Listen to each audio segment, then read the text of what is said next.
So I wanted to take a quick look at this push bubble pop button toy from Amazon. Seems to be one of the best selling things on Amazon right now as far as toys and fidget toys and children's stuff go. And so I picked one up. It was about $8 or $9, and it seems like it's sold by a huge variety of manufacturers as sort of just a play tool, but also like something to keep kids calm in class, and just a general sort of like fidget toy. Again, they seemed like they were selling like hotcakes on Amazon, so I was curious what the deal was. This one was from one of the kind of no-name brands. It seems like none of them are being sold by any major manufacturers, and they're all about the same. Some are square, some are rectangular, some are triangular. This one was round. It was sold as a single pack. Sometimes they're sold in packs of 2 or 3, and they come in different colors, but essentially all seem to be the same. It's a lightweight silicone. It has these cross beams here in order to reduce flex. It's some flex here, but it does give it some structure.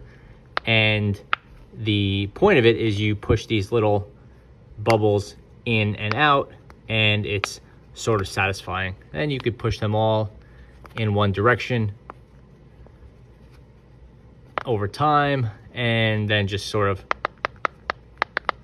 pop them back. They don't really have a natural state. It's not like they prefer to be on one side or the other side, but it does seem to be a little bit easier to keep them in this direction. But upon a visual inspection, it doesn't seem like they're really like one side is too different than the other. It didn't have any real weird smell or anything like that. It came in a no-name package, just wrapped in plastic without any branding or anything like that. So it seemed like it was kind of one of those mass-produced things where they all come out of one factory and a bunch of different brands just slap their name on it, and they just sell them while the trend is hot. This one, I have to say, I'm a little bit disappointed in because these cross members here are a little bit uncomfortable for adult fingers. So basically this thing, as you push it in, it flexes, and your fingers get a little pinched by these sort of rigid beams here. And it being the winter with dried hands and stuff like that, it's a little bit uncomfortable. And these, again, this sort of stiff beam here kind of like pushes on your fingers in a little bit of an uncomfortable way, and it definitely can tear up your cuticles a little bit. But for kids and people with smaller hands, it's not a big deal. As far as the fidgetability goes, or fidgetness, or whatever you want to call it, like how interesting this thing stays over time, I would say it's okay.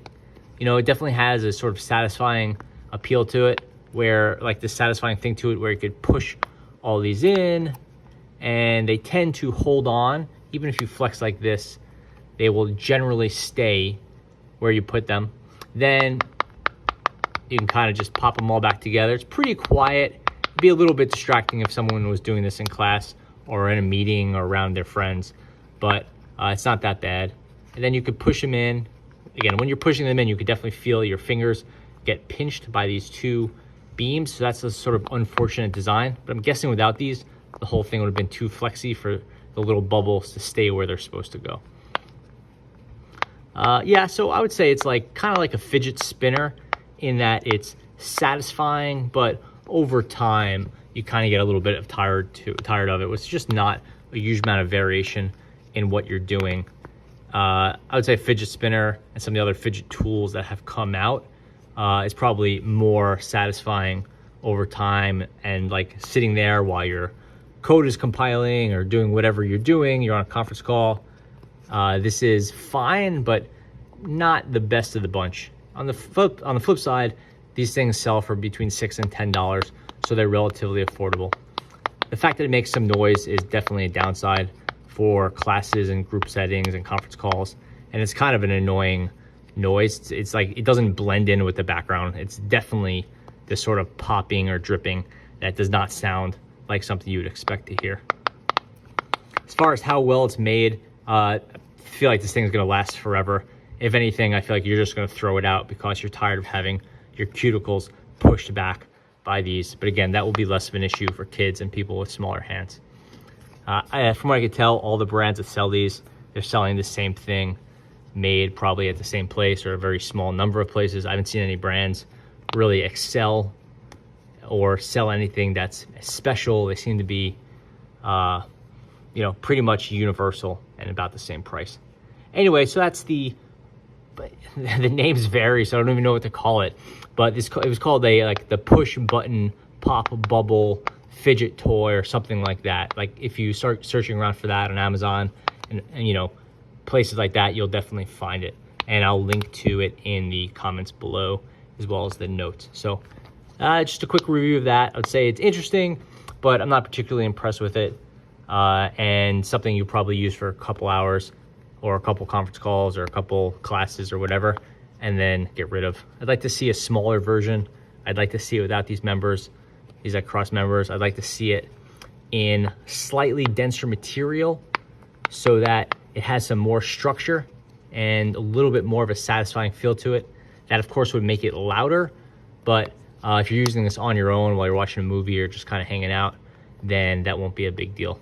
And then this thing could probably do well by having like a 4-piece size, something that I could affix to a keychain or something like that. You don't really need this many. There's no advantage to having 20 or 30 or 50 little push buttons. I guess, you know, when you want to push them back in mass, that's like maybe fun, but it's more of the going back and forth than it is the long periods of pushing.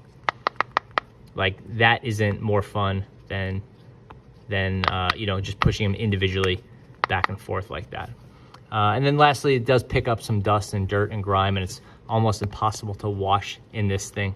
So that's a little bit annoying, but you could probably just put it in a dishwasher or wash it off from soap and water with no problems. So that should cover it.